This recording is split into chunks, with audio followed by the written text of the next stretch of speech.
Hanan ardent. For the things we have to learn before we can do them, we learn by doing them. क्या मतलब है इसका? For the things we have to learn before we can do them, we learn by doing them.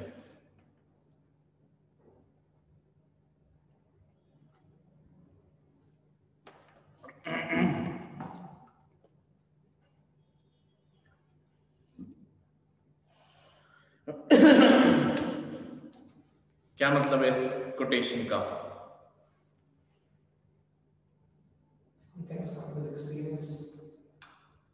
बिल्कुल। देखो, जो चीजें तुम्हें life में, मतलब हमें कई बार लगता है कि मुझे इस चीज की नॉलेज नहीं है, मुझे शायद इसके बारे में पढ़ना पड़े तभी मैं करूंगा, हम कई चीजों से घबराते हैं। पर जब हम उन्हें करते हैं, हमें अपने आप उस चीज की नॉलेज आती है। तो you learn by doing things. तुम कुछ करोगे तभी तुम कुछ सीखोगे। ठीक है? तो कुछ सीखने के लिए कुछ करना जरूरी है। अगर तुमने कोई चीज सीखनी है, उसे करना शुरू करो। गलतियां करोगे, ठीक करो गलतियां। ठीक है? क्लियर है? इसमें कोई डाउट? तो हनान इतनी कोई फेमस नहीं थी, ठीक है? तो इसकी ज्यादातर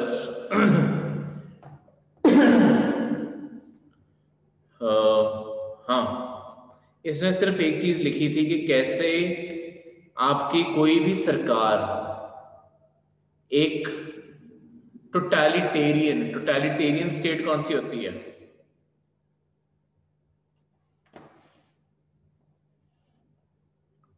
टोटलिटेरियन स्टेट कौन सी होती है? टोटलिटेरियन होता है जो तानाशाह हो जाती है, किसी और विचार को, किसी और सेक्ट को वो टॉलरेट तक नहीं करते, वो टोटलिटेरियन होते हैं। वो सिर्फ अपने विश्वास को होल्ड करते हैं। क्लियर है? वो टोटलिटेरियन होते हैं। तो आपके अर्डेंट ये मानती थी कि अगर लोग अपनी सरकार को, ये हमने पहले पढ़ा है, क्वेश्चन करना छोड़ दें, तो सरकार धीरे धीरे टोटलिटेरियन बनती जाती है। जब तक तुम सरकार को क्वेश्चन नहीं करोगे, उसे डाउट में नहीं लाओगे, तब तक सरकार तुम्हारे लिए परफॉर्म ही क्यों करेगी? हमें सरकार को क्वेश्चन करना हर चीज के ऊपर बहुत जरूरी है। कोई फैसिलिटी है तो और अच्छी हो सकती है। ठीक है? Always hope for better. इसी के चलते हुए अर्डेंट ने आपकी जो ह्यूमन फ्रीडम्स हैं, जो आज़ादी हैं, बोलने की, चलने की, कहीं पे भी रुकने की, जाने की, इन सबको डिफेंड किया है और बोला है कि इन्हीं से ही, इन्हें प्रोटेक्ट करने से ही आपकी जो सरकार है वो टोटलिटेरियन बनने से हमेशा रुक सकती है। क्योंकि लोगों को बोलने की आज़ादी होगी, वो हमेशा क्रिटिसाइज करेंगे सरकार को, जिससे सरकारें हमेशा डरी रहेंगी, क्रिटिसिज्म से बचने की कोशिश करती रहेंगी, तो उनमें कभी भी तानाशाह का रूप नहीं आएगा। ठीक है? ये कोट्स हैं हनान के, हाना के, सॉरी, मैंने ऊपर हनान लिख दिया, हनान चाहिए था, हाना ही है ऊपर भी, सॉरी मैं गलत पढ़ रहा था। हाना, हाना अरेंट के कोट्स। इनमें से कोट्स में किसी कोट में कोई डाउट?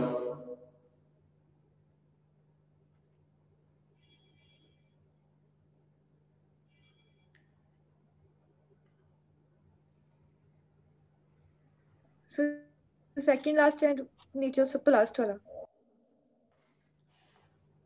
सेकंड लास्ट और लास्ट,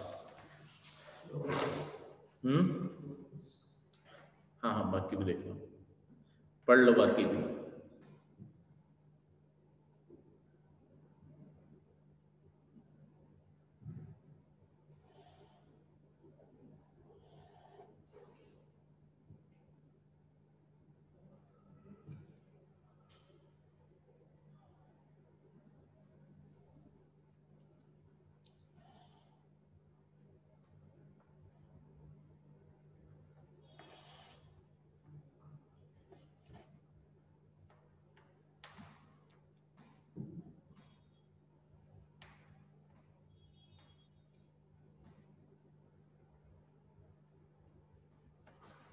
सर फर्स्ट वाली का एग्जांपल क्या होगा?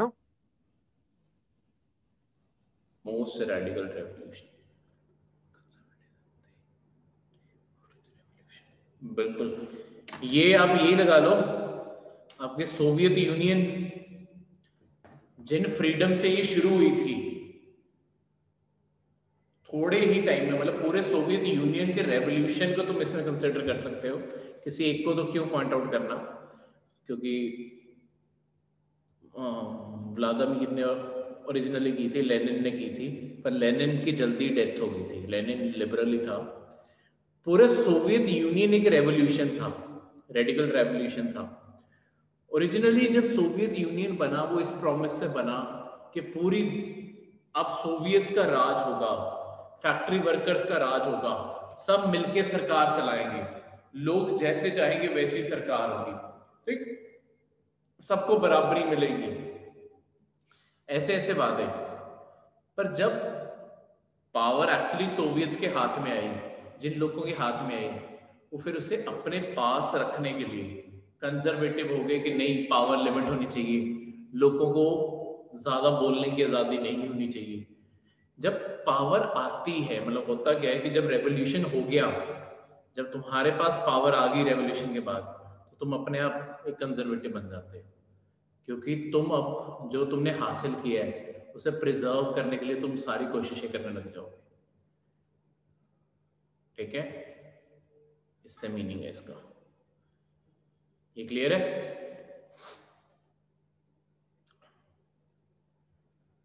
क्लियर? एग्जाम्पल के तौर पे क्लियर हो गया? Yes sir, yes sir. Positive क्या होगा इसमें?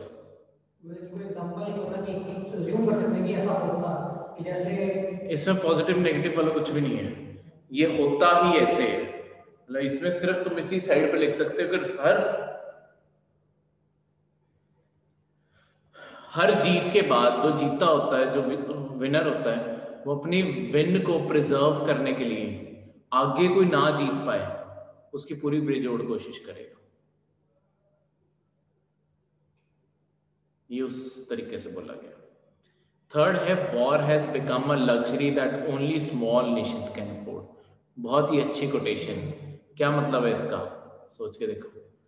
वॉर एक ऐसी लग्जरी हो चुकी है जो सिर्फ छोटे देश ही अफोर्ड कर सकते हैं। इसका क्या मतलब है?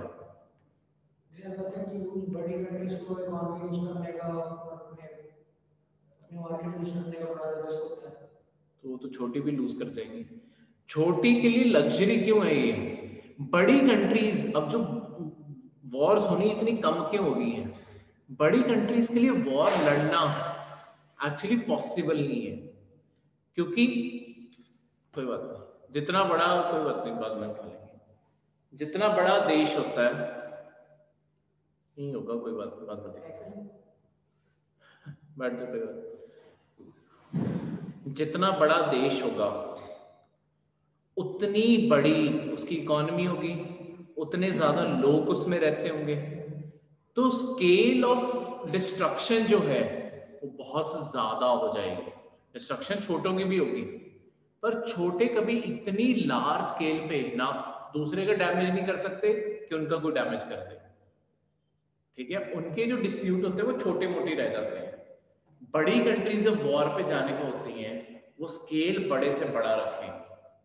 जैसे पाकिस्तान और इंडिया की जब बात आती है, न्यूक्लियर वॉर की थ्रेटन करने लग जाते हैं, तो इसलिए हम कभी वॉर पे जा ही नहीं सकते, क्योंकि अगर न्यूक्लियर वॉर होगी फिर तो सब खत्म हो गया। तो हम लड़ ही नहीं सकते, क्योंकि कंक्लूजन ही है कि न्यूक्लियर वॉर हो जाएगी। वो छोटे देशों को इसकी कोई परवाह नहीं है, आपस में लड़ लड़ के रुक जाएंगे कभी ना कभी जब थक गए। ठीक है, या पैसे खत्म हो गए, कुछ भी, वो रुक जाएंगे। तो ये फर्क पड़ता है। Second last, under conditions of tyranny it is far easier to act than to think. देखो, जब तानाशाह का राज होता है, टायरनी जब होती है, हाँ हाँ, चाइना प्रॉपरली इसका एग्जांपल नहीं बनेगा, क्योंकि वहां पे कोई एक्शन हुआ नहीं। मैं समझा देता हूँ, फिर तुम्हें समझ आ जाएगा। लीबिया का एग्जांपल ले सकते हो, गद्दाफी और इन सब के जो रूल थे, उनका एग्जाम्पल ले सकते हो। देखो जब कोई तानाशाह का राज होता है ना, तानाशाह किसी को भी फ्रीडम ऑफ स्पीच नहीं देता कि उसके अगेंस्ट कोई क्रिटिसिज्म कर सके।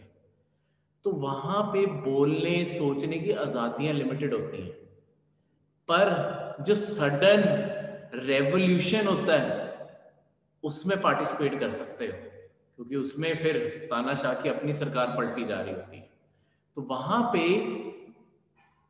एक्ट करना आसान है देन टू थिंक करोगे, एक बंदे ने सोचा फांसी लटका देंगे, एक्ट करेंगे सारे ग्रुप में करेंगे, वहां अपने आप तख्ता पलट होने के ज्यादा चांसेस है। ठीक है, तो गद्दाफी और इन सब की सरकारें ऐसी तो पलटी हैं, ये कोई भी इनके खिलाफ बोलता भी तो मरवा देते थे। ये तो जब अरब स्प्रिंग फैला, लोगों ने डेमोक्रेसी के लिए आवाजें उठानी शुरू की लीबिया इन सारे देशों में, तो इनसे संभल ही नहीं पाया। तो लोगों के लिए एक्ट करना ज्यादा आसान रहा, ना कि पॉलिटिकल जाके स्पीचें देना, वो बहुत मुश्किल था वहां पे। ठीक है, मतलब इतना आसान भी नहीं होता, पर कंपैरेटिवली एक साइड तो मौत है, दूसरी साइड तो रेवोल्यूशन है, वो रेवोल्यूशन आसान हो गया। इसने सारे रेवोल्यूशनरी चीजों बारे बोला है। Revolutionaries do not make revolution. The revolutionaries are those who know when power is lying in the street and then they can pick it up. तो ऐसा नहीं होता कि कोई एक आदमी बिल्कुल बेसिक ग्राउंड से कोई रेवोल्यूशन खड़ा कर सकता है। रेवोल्यूशनरी एक्चुअली वो पर्सन होता है जिसे पहले ही पता है कि समाज में क्या कमियां हैं, लोग किस चीज से तंग है, वो उन चीजों का फायदा उठा के ही रेवोल्यूशन खड़ा कर देता है। उसमें कोई ऐसी अलग बात नहीं कि बिल्कुल ही नई चीज क्रिएट करेगा और सारे लोग उसके पीछे चल पड़े हैं। उसे पता है कि लोग सरकार से तंग आ चुके हैं और तख्ता पलट करना आसान। ठीक है, तो वो अपॉर्चुनिटिस्ट होता है, उसे पता है कि लोगों को कहां हिट करना है, कहां स्ट्राइक करना है। Next person is Robert Dahl. Most of us readily take things for granted that at an earlier time remain to be discovered. बहुत ही अच्छा कोट।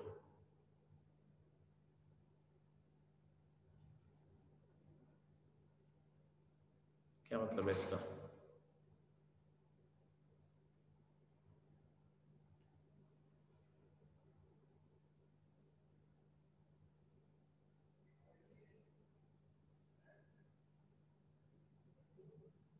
जो चीज आसानी ਨਾਲ ਮਿਲ ਜਾਂਦੀ ਆ ਉਹਦੀ ਕਦਰ ਨਹੀਂ ਹੁੰਦੀ। नहीं, थोड़ा सा और सोचो, पास ही हो। देखो आज जब तुम स्मार्टफोन उठाते हो, मतलब फोन ही उठाते हो, चलो किसी को भी कॉल करते हो, कुछ भी करते हो, हम फोन्स को बड़ा ग्रांटेड टेक्नोलॉजी के तौर पे लेते हैं। फोन तो होना ही चाहिए, बेसिक है। पर ये जो आज तुमने टेक्नोलॉजी ग्रांटेड ली है कि ये तो होना ही चाहिए था, इसमें क्या है? किसके पास फोन नहीं है? आज से कुछ साल पहले ये कोई चीज थी ही नहीं। तो आज जो हमारे पास फैसिलिटीज हैं, हम बड़ी आसानी से कहते हैं कि लाइफ में कुछ है ही नहीं। जो फैसिलिटीज है बड़ी आसानी से उन्हें डिनाई करके कहते हैं कि क्या ये लाइफ आम सी है। जितनी लग्जरी से तुम घिरे हुए हो, आज से कुछ साल पहले लोग इनके लिए भी स्ट्रगल कर रहे थे। तो बड़ा आसान है चीजों को ग्रांटेड लेना, जो कुछ साल पहले तक लोगों को पता तक नहीं थी।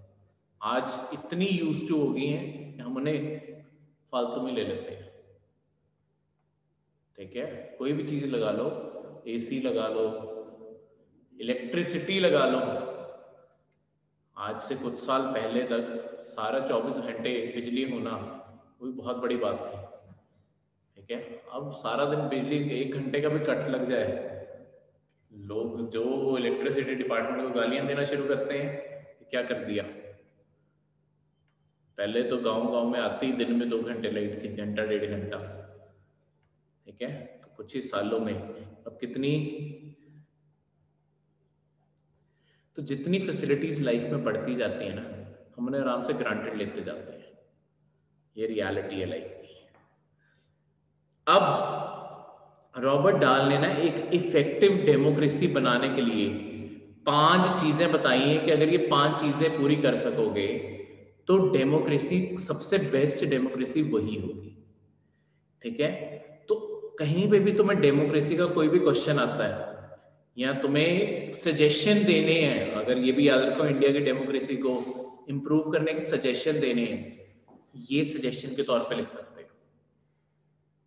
ठीक है, क्योंकि रॉबर्ट डाल ने कहा है कि ये 5 होंगे तभी सबसे बेस्ट डेमोक्रेसी बनेगी। बिल्कुल क्लियर है।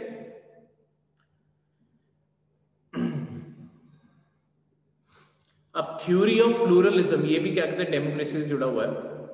इसमें आप कभी आपको जब मेंस का जिनका खासकर है, जब आपने प्रेशर ग्रुप के बारे लिखना होता है। प्रेशर ग्रुप्स क्या होते हैं?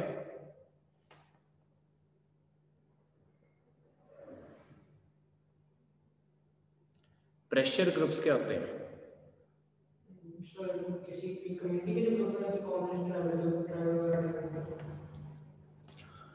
कम्युनिटी के भी हो सकते हैं,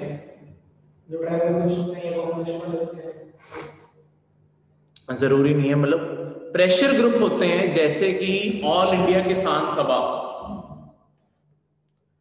आजकल ये न्यूज में है, ऑल इंडिया किसान सभा होगी, फिर तुम्हारी आरएसएस होगी।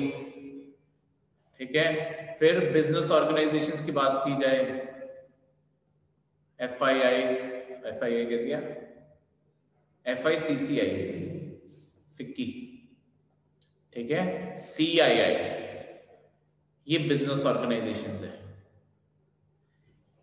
ये कम्युनल ऑर्गेनाइजेशन है, ये किसानों की ऑर्गेनाइजेशन है। इन सब में कॉमन क्या है?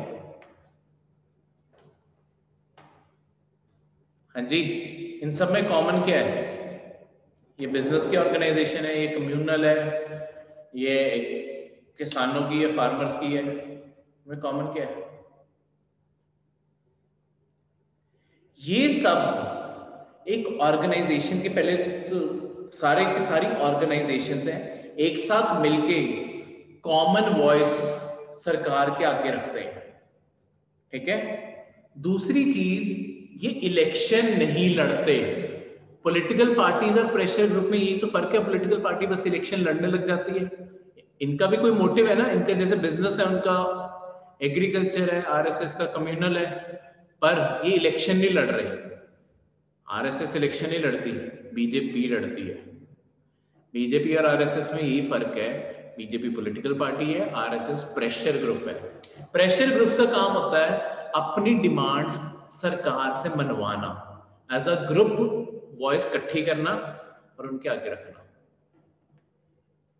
ठीक है, तो वो प्रेशर ग्रुप है। क्लियर है?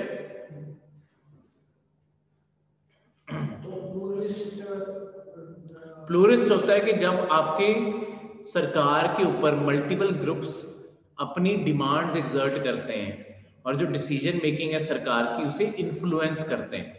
जैसे बिजनेस कम्युनिटीज अगर चाहेंगी सीसीआई और फिक्की के थ्रू, वो सरकार तक अपनी डिमांड के थ्रू अगर वो कहेंगी कि हमें आरसीईपी लेट्स वो साइन करना है, तो सरकार फोर्स होगी कि उसे साइन करना पड़ेगा।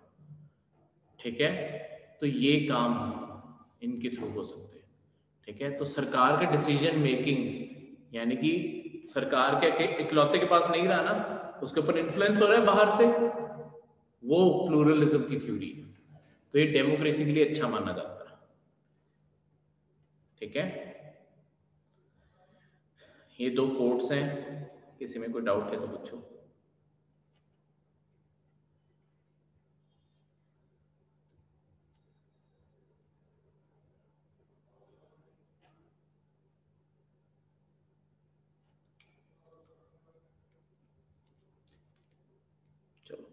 नेक्स्ट राइटर जो है वो है एडमंड बर्क। ये छोटे छोटे राइटर। हाँ जी सर, नहीं ठीक है। एडमंड बर्ग, ये सारे अब छोटे छोटे राइटर हैं, ठीक है, इतना इंपॉर्टेंट नहीं है, बस इसकी कोट पढ़ लेते हैं। एडमंड बर्ग के वैसे इंपॉर्टेंट नहीं है। Rudeness is the weak man's imitation of strength. क्या मतलब है इसका? बिल्कुल, जिस इंसान के पास कभी आर्ग्यूमेंट में भी जिसके पास पॉइंट नहीं होता ना, या वो आदमी को पता मैं गलत हूं, वो हमेशा अपनी वॉइस रेज करेगा ताकि वो अपने आप को सही साबित कर सके। ठीक है, हम तभी रूड होते हैं जब हमें पता है हम सही हैं, हम बड़ी कामली भी अपनी बात बोल सकते हैं। रूड वही होगा, ठीक है, जो इंसान को पता है कि वो कमजोर साइड पे, वो अपनी कमजोरी को छुपाने के लिए अपनी आवाज को ऊपर करेगा। ये एडमंड बर्ग ने बोला है। ये इसके कोट्स हैं, किसी और कोट में भी डाउट है, ये छोटे छोटे राइटर्स हैं, इनकी इतनी इंपॉर्टेंट नहीं है, रीड कर लेना, किसी में कोई डाउट हो तो पूछ लेना।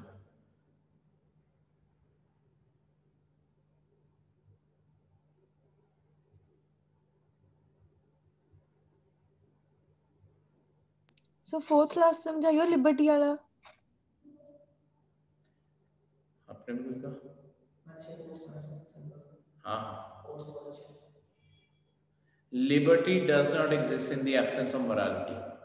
देखो, अगर सोसाइटी तुम्हारी मॉरल ही नहीं होगी तो वो किसी को आज़ादी तो क्यों ही देगी? आज़ादी के लिए सबसे पहले तुम्हारी सोसाइटी में मॉरल्स होने चाहिए। टॉलरेंस, ये भी एक मॉरल है। आजकल किसी लीडर के बारे, किसी पॉलिटिकल पार्टी के बारे लोग सुन नहीं पाते ना, वो मोरालिटी की कमी है। आज़ादी तो है हमारे देश में, मोरालिटी की कमी है हमारे देश में, ठीक है, क्योंकि अगर टॉलरेंस नहीं रख सकते तो लिबर्टी तो अपने आप ही खत्म हो जाएगी, आज़ादियां तो अपने आप खत्म हो जाएंगी।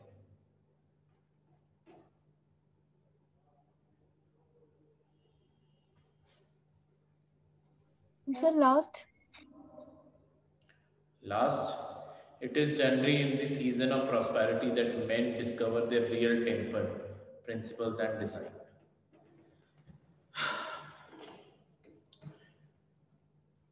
ये बहुत ही अच्छा कोट है कि देखो, जब तो तुम लाइफ में अच्छा नहीं परफॉर्म कर रहे हो, लेट्स सपोज कोई गरीब आदमी है, चलो किसी गरीब आदमी का एग्जांपल लेते हैं, जो गरीब है उसे अपना कोई छोटा मोटा काम करवाने के लिए भी मॉडेस्ट रहना पड़ेगा, ठीक है, वो किसी के साथ लड़ाई झगड़े में नहीं पड़ सकता, क्योंकि अगर वो लड़ाई झगड़े में पड़ गया उसे तो नौकरी से निकाल देगा कोई, ठीक है। तुम्हारी असली टेम्पर, कि तुम कितने रूड हो या कितने पोलाइट हो, तुम्हारे प्रिंसिपल्स कि तुम कितने मॉरल हो, ठीक है, और जो तुम्हारा ओवरऑल तुम्हारी पर्सनालिटी है, वो तभी पता चलता है जब तुम प्रॉपरली प्रॉस्पेरिटी के उस पे हो गए। कल एग्जाम में सिलेक्ट हो गए, आज सबसे हाँ जी प्यार से करके बातें कर रहे हो, कल किसी को बुलाओ ही ना, ठीक है, फिर लोग तुम्हारी पर्सनालिटी को पक्का जज करेंगे कि कल ये फेक कर रहा था, आज सिलेक्ट हो गया तो हवा आ रही है, ठीक है। तो तुम्हारी असली पर्सनालिटी पता ही तब चलती है जब तुम अच्छे मुकाम पे पहुंचते हो। अगर तुम तब भी प्रॉपर टेम्पर में रह पाओ, प्रॉपर करेक्टर में रह पाओ, पर्सनालिटी में रह पाओ, वही तुम्हारे असली मॉरल्स हैं। इसका एक मैं पर्सनल लाइफ में एग्जांपल देता हूँ। पीसीएस का जो लास्ट टाइम का रैंक 1 है, देवदर्शदीप, उस इंसान से मिलोगे तुम कह ही नहीं सकते कि उस इंसान ने पहले फॉरेस्ट सर्विसेज और उसके बाद पीसीएस में रैंक 1 भी लिया है। इतना हम्बल, इतना काइंड आदमी है ना, खुद बाद में बैठेगा तुम्हें पहले बैठाएगा। तो ये लाइफ में हमेशा मान के चलो, लोग भी तभी मिसाल देंगे क्लास में बैठे हुए जब तुम वैसी पर्सनालिटी शो करोगे, ठीक है। तो मुझे भी अच्छा लगता है जब बार बार उससे मिलता हूँ, ठीक है। मैंने औरों के साथ उसका बिहेवियर देखा है, would actually say one of the nicest person that you can ever meet is Devdashdeep, PCS Random. चलो कोई बात नहीं, आगे बढ़ते हुए एग्जाम पे वापस आते हुए, कोट किसी और में किसी को डाउट नहीं, आगे बढ़े। थ्रिमैकस कोई असली पर्सन नहीं था, ये प्लेटो ने जो किताब लिखी थी रिपब्लिक, प्लेटो की किताब है रिपब्लिक, उसके अंदर इसका मेंशन है। तो ये असली पर्सन है या नहीं है, कोई इसके अपने सबूत नहीं है इस बंदे के होने के, बस उसकी किताब में ये आर्ग्यूमेंट करता है। तो हमारे लिए एक्चुअली बस इसकी सिर्फ यही ऊपर वाली कोट ही इंपॉर्टेंट है और इतना कुछ नहीं। Listen, I say that justice is nothing other than the advantage of the stronger. क्या मतलब है?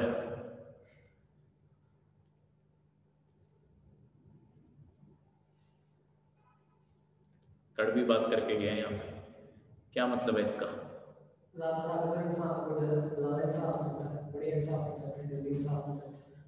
बिल्कुल, जस्टिस हमेशा फेवर करता है उस इंसान को जो ज्यादा बेटर पावरफुल पोजीशन पे, ठीक है। कमजोर को हर जस्टिस सिस्टम कहीं ना कहीं, ऐसा नहीं कि चलो पूरी तरह जस्टिस सिस्टम ही खराब है, पर कहीं ना कहीं फेवरिज्म जरूर जागता है जब रिच और पुअर के बीच में कंपैरिजन आता है, ठीक है। तो ये फर्क हमेशा पड़ता है, क्लियर है। तो यही चीजें उसकी किताब बारे लिखा हुआ है बस। नेक्स्ट बहुत इंपॉर्टेंट है, कैरल गिलिगन, ये इंपॉर्टेंट है, ये हम पढ़ेंगे। कैरल गिलिगन कौन थी ये महिला? फेमिनिज्म वाली सर। बिल्कुल, देखो थोड़े दिन पहले मुझसे शायद लवप्रीत ने पूछा है, किसी ने पूछा था कि हम जितनी भी थ्योरीज पढ़ रहे हैं ये सारे मेन ही यही बातें क्यों करते हैं। ये बात कैरल गिलिगन ने भी उठाई कि जितनी भी थ्योरीज हैं यस सर, ये सारी मेन की ही बातें करते हैं, और जो ये क्वालिटीज हैं जस्टिस, करेज, रैशनलिज्म, ये सारी मैस्कुलिन क्वालिटीज मानी जाती हैं। फेमाइन क्वालिटीज जैसे कि केयर करना, लव करना, ये ना वुमेन ज्यादा बेटर कर सकती है मेन से हमेशा, ठीक है। इनकी किसी फिलॉसफी में अब तक तुमने बात भी सुनी है कोई किसी की केयर कर रहा हो? ह्यूमन टच है जो किसी भी फिलॉसफी में नहीं आया। फ्रीडम, जस्टिस, लिबर्टी, ये ऊपर ऊपर वाली बातें सारी जगह है, ठीक है। तो कैरल गिलिगन ने कहा कि जितने भी फिलोसोफर्स हैं उन्होंने सिर्फ एक साइड की थ्योरी ही कवर की है, वो है कि मेन क्या सोचते हैं, मेन क्या चाहते हैं। वॉर्स की बात है, रेवोल्यूशंस की बात है, ठीक है। कहीं पे भी human kind, human progress, care, इन सारी चीजों की बात ही नहीं हुई, ठीक है। तो कैरल गिलिगन ने कहा कि फेमाइन फिलॉसफीज पढ़नी भी जरूरी है। वहीं से आज जो फेमिनिस्ट की थ्योरी है वो कैरल गिलिगन के से निकलती है। कैरल गिलिगन ने ये नहीं बोला कि जो आज फेमिनिज्म को कंफ्यूज किया जाता है, फेमिनिज्म का ये मतलब नहीं है कि लड़कियों को कोई खास बेनिफिट मिलने चाहिए। कैरल गिलिगन का ये कहना था कि जितनी इंपॉर्टेंस है तुम मेन और मैंस पूरा वर्ल्ड पढ़ रहे हो, उसी तरीके से तुम एक वुमेन की लाइफ भी समझो, उसे इक्वालिटी से ट्रीट करो। फेमिनिज्म का ये मतलब नहीं है स्पेशल ट्रीटमेंट, फेमिनिज्म का मतलब है इक्वालिटी, अपॉर्चुनिटी में, बोलने में, हर चीज करने में बराबर होना चाहिए। वो फेमिनिज्म है कि तुम रिस्ट्रिक्ट करना छोड़ो वुमेन को, वुमेन अपनी डेस्टिनेशन खुद अचीव कर लेगी, ठीक है। तो कोट पढ़ते हैं। While an ethic of justice proceeds from the premise of equality, that everyone should be treated the same, an ethic of care rests on the premise of non-violence, that no one should be hurt. क्या मतलब है?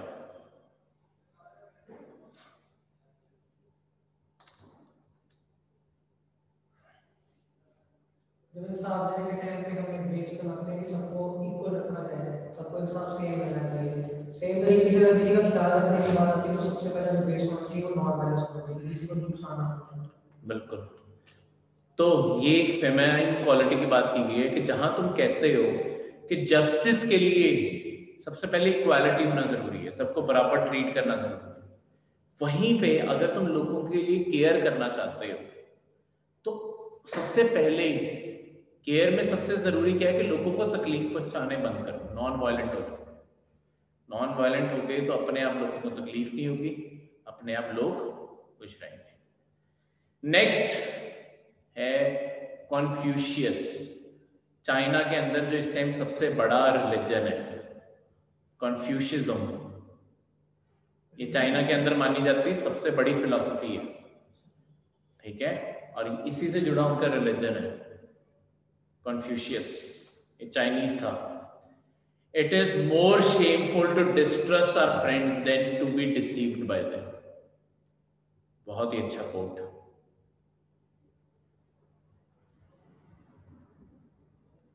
क्या मतलब है इसका? बहुत ही अच्छा कोट जो लाइफ में याद रखने वाला है।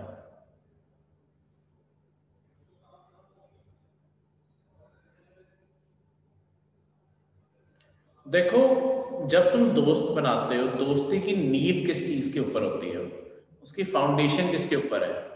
दोस्ती की फाउंडेशन ही भरोसा है। पर अगर तुम दोस्तों के ऊपर ही शक करते घूम रहे हो, ठीक है, तो तुम कभी दोस्ती में वफादार नहीं हो। अगर तुमने दोस्ती में ब्लाइंड ट्रस्ट ही नहीं किया सबसे पहले, तो तुमने दोस्ती एक्चुअली निभाई नहीं कभी, क्योंकि फिर तो तुम ही दोस्ती में धोखा दे रहे हो। ये ज्यादा बुरा है कि तुमने कभी दोस्ती का प्रिंसिपल ही नहीं निभाया, इंस्टेड कि तुमने अपनी तरफ से प्रिंसिपल निभाया और तुम्हारे दोस्त ने बाद में तुम्हें धोखा दे दिया, क्योंकि तुम तो सच्चे थे ना, वो गलत निकला।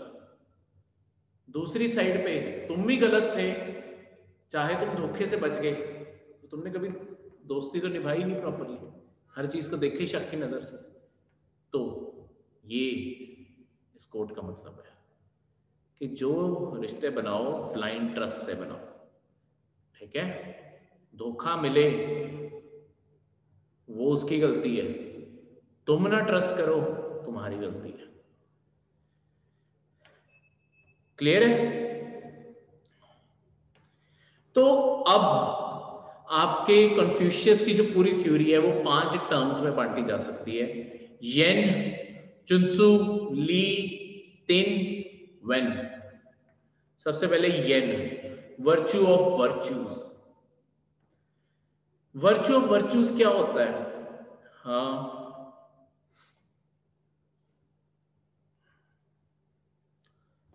वर्च्यू ऑफ वर्च्यूज हमेशा एक चीज मानी गई है, वो है goodness of human spirit. Goodness क्या होता है? हमारे अंदर की अच्छाई, कुछ अच्छा करने की जो भावना है हमारे अंदर, वो सबसे बड़ी वर्च्यू है, सबसे बड़ा अच्छा गुण है वो। अगर तुम सोचते हो लोगों का भला करने के बारे, उससे बड़ी कोई गुण नहीं हो सकता। इसी से दूसरी चीज इससे निकलती है कि तुम कभी किसी के साथ वो ना करो जो तुम नहीं चाहते तुम्हारे साथ कभी हो।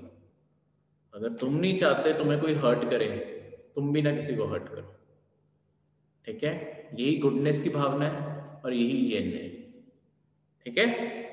नेक्स्ट इज चुनसु, one who is comfortable with oneself and one's surrounding and act confidently, a mature person.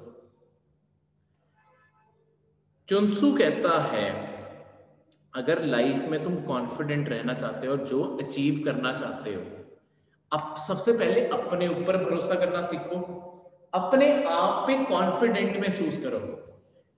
मतलब ये ना सोचो कि मेरी लुक्स कैसी है, मेरे कपड़े कैसे हैं, तुम उनमें कंफर्टेबल हो ना, तुम अपनी स्किन में कंफर्टेबल हो, तो तुम्हारे कॉन्फिडेंट को कोई नहीं डिफीट कर सकता। एक जिसे दुनिया चलो फिट नहीं भी समझती, कोई फैट होगा, अगर वो कॉन्फिडेंटली किसी रूम में चल के आएगा ना, उसका प्रेजेंस अपने आप लोगों को महसूस होगी। उसके कॉन्फिडेंस से ही आधी चीजें बन जाती हैं। तो कभी भी घबराना नहीं किसी भी चीज को लेके, अपने आप से कंफर्टेबल रहो और किसी भी सिचुएशन में हो उसमें कंफर्टेबल हो जाओ, तुम अपने आप मेच्योरिटी से एक्ट करोगे। दैट्स इट, दो चीजें चाहिए। Next is lead the way things should be done. Everything in its place should know its place and act accordingly. If you find yourself in a strange situation and don't know how you should behave, try to act with personal dignity. Reverse the elderly for their experience and knowledge and learn from them on how to behave correctly.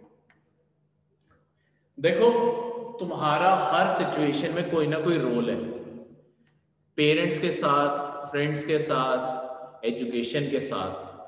तुम्हें पता होना चाहिए तुम्हें कहाँ पे कैसे act करना है, कैसे बिहेव करना है। अगर जैसे स्टडी की बात की जाए, अगर तुम स्टडी को सीरियसली नहीं लेते हो, नहीं पढ़ते हो, ठीक है, घूमने फिरने में ध्यान है, तो अपने आप तुम डैमेज कर बैठोगे अपनी ओवरऑल चीजों। तुम्हारा 100% फोकस तुम्हारे एक्ट के ऊपर होना चाहिए। इससे जो तुम्हारे सीनियर्स हैं, सीनियर का मतलब है कोई भी तुम्हारा एल्डर हो गया, चाहे पेरेंट्स हो गए, चाहे टीचर हो गया, तुम्हारा मेंटर हो गया, उनकी एडवाइस पे बिलीव करो, उनके एक्सपीरियंस से सीखो, ताकि तुम्हें पहले ही पता हो किसी सिचुएशन में कैसे एक्ट करना है। तुम्हें सीखना ना पड़े, उनसे तुम पहले ही अडेप्ट कर पाओगे तुम्हें कैसे करना है। ठीक है। Next is T, the power by which men are ruled. This is the ruler's virtue, discipline, honor, charisma with which she leads the people. It is also the power that makes people want to be ruled by that leader. तो अपने अंदर हमेशा तीन develop करनी है, अपना करिश्मा, discipline, virtue display करो। अगर तुम अपने करिश्मेटिक पर्सनालिटी से लोगों को अप्रोच करोगे, लोग कभी भी तुम्हारी बात को मना नहीं कर पाएंगे। इसीलिए जो ऊपर वाला था चुनसु, वो जरूरी है। अपने लिए कंफर्टेबल होगे तभी ती आएगा, तभी करिश्मा आएगा, तभी एक लीडर बन पाओगे। यही क्वालिटी है जो तुम्हें लाइफ में हर जगह लीडरशिप का रोल देने पे इनकरेज करेगी। तो ती होना चाहिए। Last, when, the arts of peace. When है कि अपने अंदर क्रिएटिव माइंडसेट रखो। तुम्हें पता होना चाहिए कि कैसी सोसाइटी है, कैसे बिहेव करना है, कैसे एक्ट करना है। ठीक है। और सॉरी, गलत वाला बता दिया। वेन का मतलब होता है अपने अंदर क्रिएटिविटी पैदा करो, प्यार जगाओ क्रिएटिविटी के लिए, पोएम्स के लिए, आर्ट के लिए, ठीक है, डांस के लिए, कोई भी जो क्रिएटिव एक्सप्रेशन है, म्यूजिक के लिए, उसकी समझ बनाओ अपने अंदर। तुम जितनी क्रिएटिव समझ बनाओगे उतना ही तुम्हारा माइंड वेल डेवलप्ड होगा, क्योंकि क्रिएटिविटी से इंसान वही नफरत कर सकता है जिसमें खुद क्रिएटिविटी नहीं है। ठीक है। तो क्रिएटिविटी से प्यार बनाना जरूरी है। क्या? हाँ, ये उसकी फिलॉसफीज हैं। फिलॉसफीज को बेसिक क्रक्स में कंक्लूड किया हुआ है कि अपनी लाइफ को तुम बेटर करना चाहते हो, ये 5 चीजें अपनी लाइफ में डेवलप करो, तुम्हारी लाइफ अपने आप बेटर हो जाएगी। ये चाइना प्रमोट करता है अपने सिटीजन्स में, और पूरे दुनिया में भी अपनी फिलॉसफी इसके तौर पर प्रमोट करता है। ठीक है। यहां तक कोई डाउट?